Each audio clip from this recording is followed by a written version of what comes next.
Hello friends, this is Dr. Aditi Jain and you all are welcome to my YouTube channel ज्ञान वारिधि।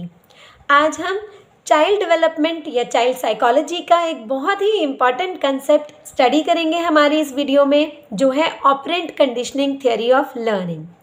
This theory was propounded bye B.F. Skinner, who was an American psychologist.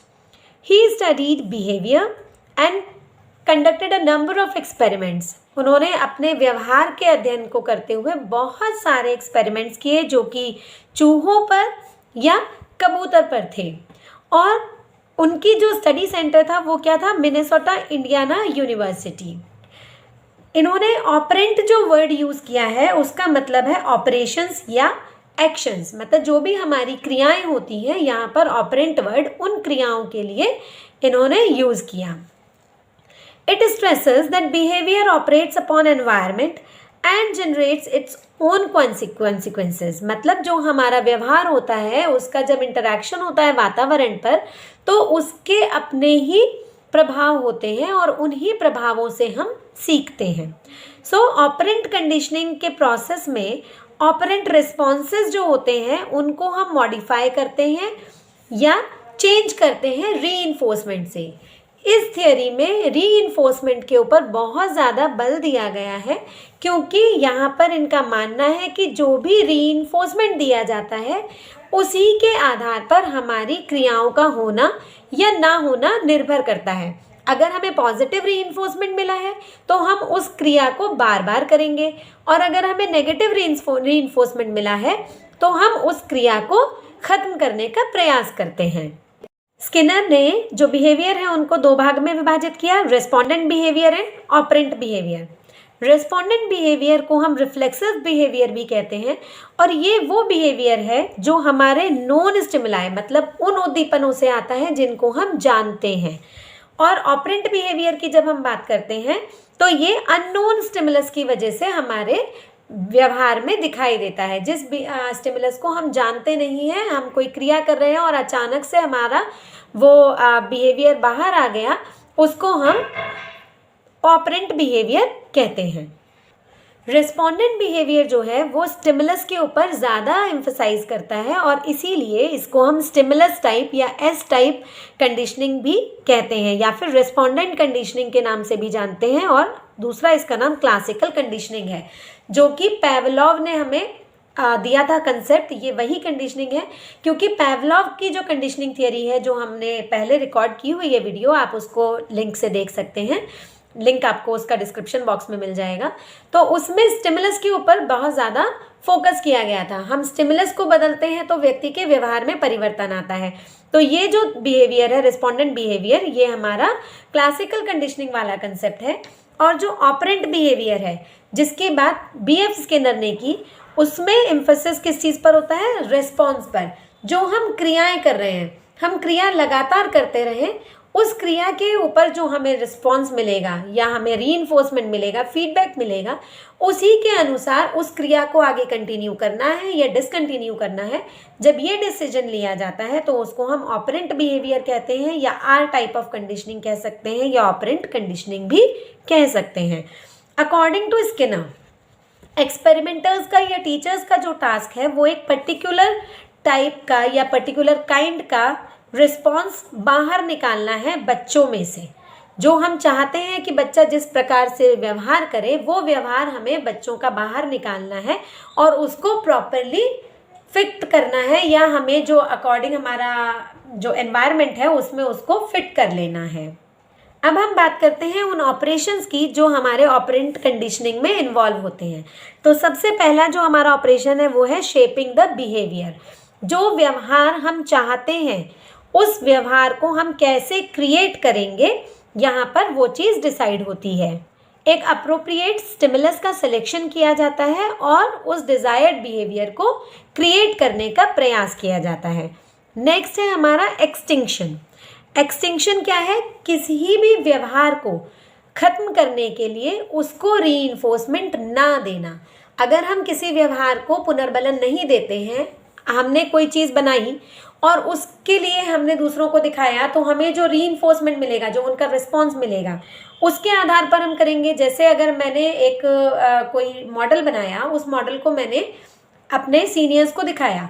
अब वो model को देखने के बाद मेरे seniors का जो फीडबैक मिला वो ये था कि this model is not appropriate. तो क्या होगा, मैं इस तरह का जो व्यवहार मैं कर रही थी या जो उसमें मैं कर रही थी मॉडल को बनाने के लिए, उस तरह की एक्टिविटीज़ को मैं रोक दूंगी। तो अगर हम किसी व्यवहार को रीइंफोर्समेंट नहीं देते, पॉजिटिव रीइंफोर्समेंट, तो वो व्यवहार जो है हमारा वो खत्म हो जाता है, एक्सटिंक्ट हो जाता है। स्पॉन्टेनियस रिकवरी, एक्सटिंक्शन हो सकती है, लेकिन अगर हम उसको दोबारा से व्यवहार में लाना चाहें तो हम उसको दोबारा से रीइंफोर्समेंट देना स्टार्ट करें तो तुरंत उसकी रिकवरी भी हो सकती है। अब बात करते हैं रीइंफोर्समेंट की। तो रीइंफोर्समेंट, जैसा कि मैंने बताया पहले भी, कि हम लोगों को जो रीइंफोर्समेंट दिया जाता है उसी के आधार पर हमारी प्रोबेबिलिटी रिस्पॉन्सेज की बढ़ जाती है या खत्म हो जाती है। कोई भी व्यवहार हमने किया, उसके लिए पॉजिटिव रीइंफोर्समेंट मिला तो उसकी जो प्रोबेबिलिटी है वो बढ़ जाएगी, और अगर हमने फीडबैक जो पाया है वो नेगेटिव है तो उसकी प्रोबेबिलिटी रिड्यूस हो जाएगी। अब जैसे कि हम डिस्कस करते आ रहे हैं कि रीइंफोर्समेंट जो है वो दो तरह के हैं। सो टाइप ऑफ रीइंफोर्समेंट की जब हम बात करते हैं तो दो तरह के हैं, एक पॉजिटिव रीइंफोर्सर और एक नेगेटिव रीइंफोर्सर। पॉजिटिव रीइंफोर्सर जब हम प्रयोग करते हैं तो वो क्या करता है, हमारे रिस्पॉन्स को स्ट्रेंथन करता है। अगर हम पॉजिटिवली रीइंफोर्स हो रहे हैं कहीं से तो हम उसको कंटिन्यू करते हैं। आप किसी बच्चे की तारीफ कर दीजिए तो वो व्यवहार वो बार बार आपके सामने करेगा, और अगर आपने उस बच्चे की बुराई की या आपने उसको एक अच्छा रिस्पॉन्स नहीं दिया, आपने स्माइल नहीं किया, आपने अजीब से व्यू से उसको देखा, तो क्या होगा, उसके रिस्पॉन्सेज जो हैं वो वीक हो जाएंगे और फिर वो उस तरह की एक्टिविटी आगे कंटिन्यू नहीं करेगा। नाउ इफेक्टिव शेड्यूल की हम बात करते हैं। जब हमें किसी व्यवहार को आगे कंटिन्यू कराना है तो हम उसको किस तरह से रीइंफोर्स करेंगे। So first one is fixed interval reinforcement, मतलब एक ऐसा रीइंफोर्समेंट जो एक निश्चित समय के बाद दिया जाता है। सपोज एवरी वीक हम कोई दे रहे हैं रीइंफोर्समेंट या एवरी मंथ हम रीइंफोर्समेंट दे रहे हैं, तो फिक्स इंटरवल मतलब टाइम के कंसेप्ट में हम बात कर रहे हैं कि एक फिक्स इंटरवल पे हम बच्चे को रीइंफोर्स करेंगे। नेक्स्ट है हमारा फिक्स रेशो रीइंफोर्समेंट, कि बच्चा जब इतनी बार उस व्यवहार को कर लेगा, सपोज 5 टाइम्स वो एक्टिविटी दिखाएगा, 6 टाइम्स दिखाएगा, 10 टाइम्स दिखाएगा, वो हमने एक बार फिक्स कर लिया कि इतने नंबर ऑफ रिस्पॉन्सेज के बाद ही हम उसको रीइंफोर्स करेंगे। अब आता है हमारा next variable interval ratio reinforcement. यहाँ पर रीइंफोर्समेंट को देने की कोई भी तिथि या समय निर्धारित नहीं होता, आवश्यकता के अनुसार हम उसको परिवर्तित कर लेते हैं। जब हमें देना है उसका वेरिंग इंटरवल्स हमारे होंगे और वेरिंग नंबर ऑफ रिस्पॉन्सेज यहाँ पर होते हैं कि कितना भी हमें लगता है कि हाँ अब हमें दे देना चाहिए तो हम देंगे, अगर हमें लगता है कि अभी ज़रूरत नहीं है तो हम उसको नहीं देंगे। ये क्वेश्चन आपका बहुत इंपॉर्टेंट है, ये पहले नेट के एग्ज़ाम में भी आया हुआ है और यूपीएससी का जो एग्ज़ाम था आपका यूपीएचईएससी का, उसमें भी ये क्वेश्चन हमारा आया हुआ है। तो ये एक इम्पॉर्टेंट क्वेश्चन है नेट के पॉइंट ऑफ व्यू से भी और अनदर कॉम्पिटिटिव एग्जाम्स के पॉइंट ऑफ व्यू से भी। अब हम बात करते हैं stages of operant conditioning. Stages of operant conditioning में पहली स्टेज है हमारी शेपिंग। तो हमें जो व्यवहार बच्चे से चाहिए, हम उस डिज़ायर्ड बिहेवियर को क्रिएट करने के लिए कोई भी रीइंफोर्समेंट सेलेक्ट कर लेते हैं कि अगर बच्चा ऐसा व्यवहार करेगा तो हम उसको पॉजिटिवली रीइंफोर्स करेंगे, जैसे कि उसको रिवॉर्ड कर देना, अप्रेज कर देना, या अगर नहीं हमें व्यवहार उसका चाहिए तो उसको ब्लेम करना, पनिश करना। So this is shaping. ना चेनिंग जो है, चेनिंग हमारा शेपिंग का ही एक पार्ट है। कई बार हम लोग जो व्यवहार चाह रहे हैं वो एक बार में एलिसिट नहीं हो सकता, उसमें स्टेप टू स्टेप हमें वर्क करना पड़ता है।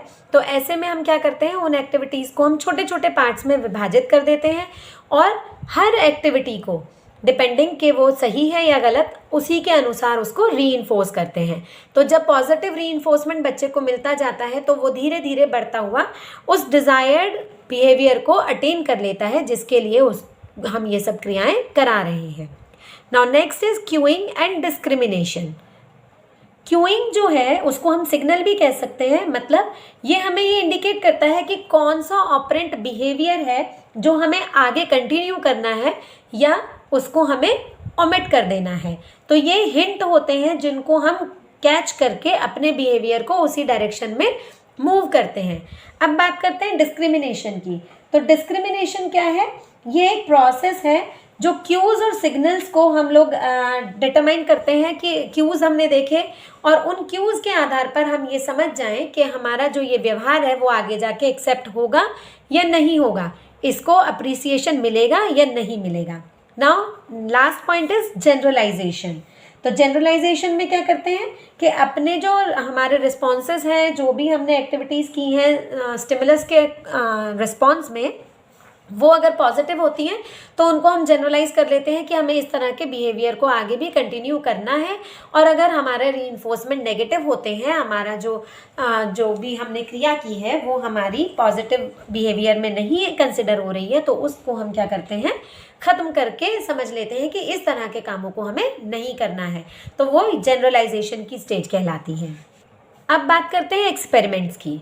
तो इन्होंने बहुत सारे एक्सपेरिमेंट्स किए हैं। सभी एक्सपेरिमेंट्स को इस वीडियो में डिस्कस कर पाना पॉसिबल नहीं है, तो मैं एक एक्सपेरिमेंट यहाँ पर डिस्कस करती हूँ जो इन्होंने पिजन के ऊपर किया था। So what Skinner has done, he took a pigeon box. एक पिजन बॉक्स लिया, उसमें एक पिजन को डाला। उस पिजन में एक की लगी हुई थी जिस पर पैक करने से जो पिजन है उसको फूड ग्रेन्स मिलना था वहाँ पर रिवॉर्डिंग बिहेवियर के लिए।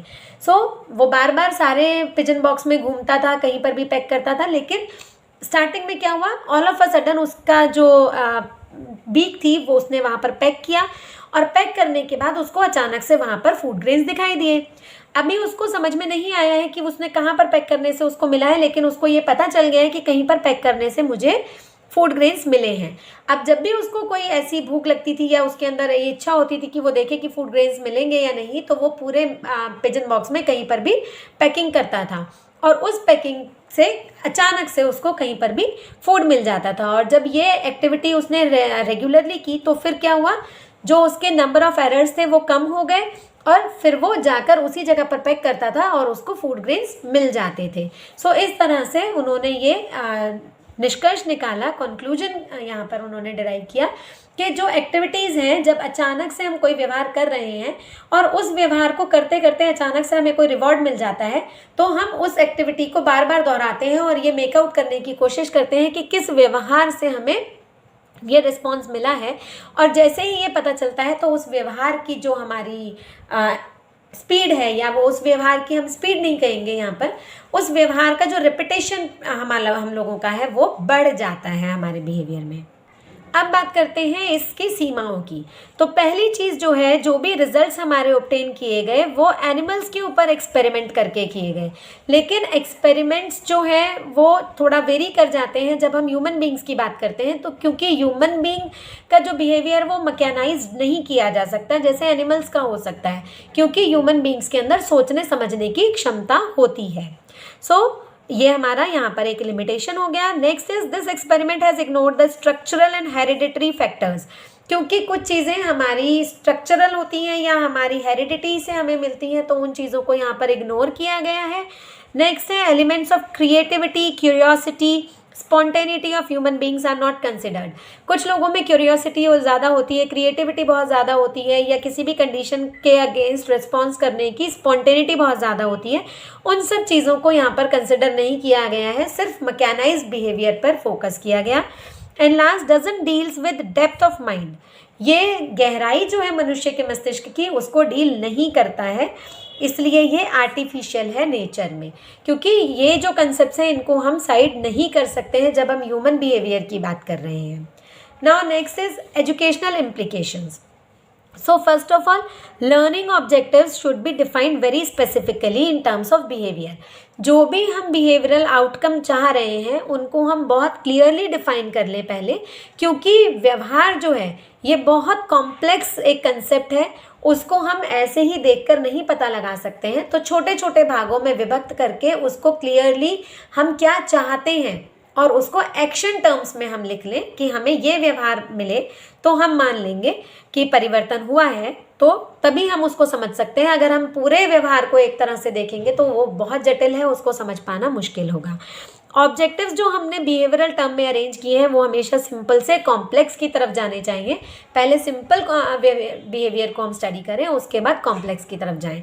नेक्स्ट है positive and negative gestures also serves as reinforcers. मतलब अगर हम किसी को कोई भी एक पॉजिटिव एंड नेगेटिव जेस्चर्स जो हैं वो भी हमारे रीइंफोर्सर्स की तरह एक्ट करते हैं, क्योंकि अगर हमारा नेगेटिव जेस्चर है तो बच्चा आगे कंटिन्यू नहीं करेगा उस बिहेवियर को, और अगर पॉजिटिव है तो वो कंटिन्यूएशन में रखेगा। Reinforcers should be periodically used so that forgetting may not take place। Bar bar use करना चाहिए reinforcement को। अगर ऐसा नहीं करेंगे तो जो व्यवहार है वो भूल सकता है व्यक्ति, आगे कंटिन्यू नहीं करेगा फिर। To motivate learners reinforcement like praise, blames etc. should be used। जैसे हमने पहले भी कहा कि प्रेज और ब्लेम्स टाइप चीज़ें या अप्रिसिएशन या रिवॉर्ड यूज़ होने चाहिए। यहाँ पर एक इम्पॉर्टेंट कंसेप्ट ये है, हमें ध्यान रखना चाहिए कि हमें जो रीइंफोर्समेंट देना है वो कभी भी मॉनेटरी नहीं होना चाहिए, क्योंकि वो जो है वो ब्राइबिंग को लीड करेगा, बच्चों में इस तरह की एक्टिविटीज़ को इनिशिएट करेगा, उसको प्रमोट करेगा। तो हमें मॉनेटरी इंसेंटिव कोई नहीं देना है।